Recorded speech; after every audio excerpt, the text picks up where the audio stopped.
And now, your first alert live weather. Good afternoon, everyone. We've got a lot of severe weather to go through, so let's get right to it. Here we are. We're looking anywhere between Monument and down here towards Pueblo and even down south towards White Rock in Las Animas County. So the severe thunderstorm warnings that we have at this hour. This is central Pueblo County. This is a severe thunderstorm warning just for the next about 3 minutes until 5:45. But this thunderstorm is still moving to the northeast here at about 20 miles an hour. Embedded in this area of yellow, we see this area of red. This is a flash flood warning that is still in effect until 8 p.m. for central Pueblo. That includes Pueblo proper, as well as you head out east along Highway 50 here, south on I-25, up north, Pueblo west. You guys are out of this as this thunderstorm starts to move out of the picture, but we're still getting some pretty strong hail out of this. Here are some of those thunderstorms right now. They're actually starting to move again to the northeast here along Highway 50 and Highway 24 there.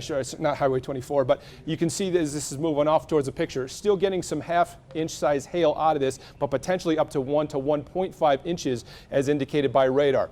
Out on the eastern plains, this thunderstorm moved out of the Colorado Springs area. Now what is left of it, we have a severe thunderstorm warning until 6 o'clock, so about the next 15 minutes for northwestern Otero, southeastern El Paso, Crowley County, northeastern Pueblo County, again until 6 o'clock. This one is capable of producing some much stronger, much larger hail, upwards of 2.5 to 3 inches in diameter. Thankfully, though, this is for the most part out on the eastern prairie and on the plains. But if you are in the path of this storm, just be aware that this is producing some pretty strong hail.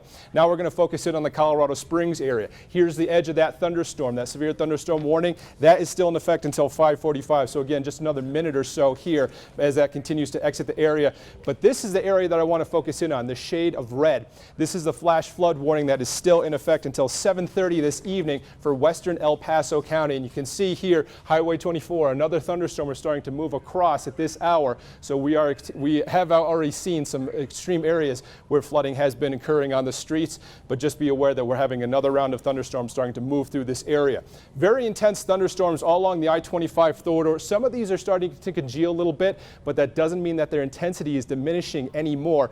Very heavy rainfall associated with these thunderstorms, 2 to sometimes 3 inches has been indicated by a lot of this radar as this line of thunderstorms from Denver all the way down through the Springs towards Pueblo and even down south towards Las Animas County. And now we're starting to see some pop up in Crowley and Otero counties as well here. So this line is continuing to fill in, all of which is embedded within the severe thunderstorm watch until 11 p.m. And that includes anywhere from the Front Range and I-25 all the way out east towards the Kansas border. That goes until 11 o'clock this evening. Currently right now in Colorado Springs, it's 63 degrees, northwest wind at 20 miles an hour. So we're still getting some pretty good gusts from those thunderstorms, even after they've moved the picture, out of the picture, I should say. And that's really the key with these things, these storms, is that once they move, once they leave the area, yes, we don't have any more rain falling, but we're still left with all the rain on the ground. And that's why we have flash flood warnings in effect for Pueblo as well as Colorado Springs, western El Paso, I should say. But even here on the Riverwalk, you can see that that is swelled up just a bit there with a current temperature of 66 degrees and a thunderstorm on top of you guys. Check this out. The current temperatures right now, 100-degree temperatures on the eastern plains. Compare that to 60s here along I-25. You can really tell where those thunderstorms have had an impact on those temperatures, giving us some rain-cooled air.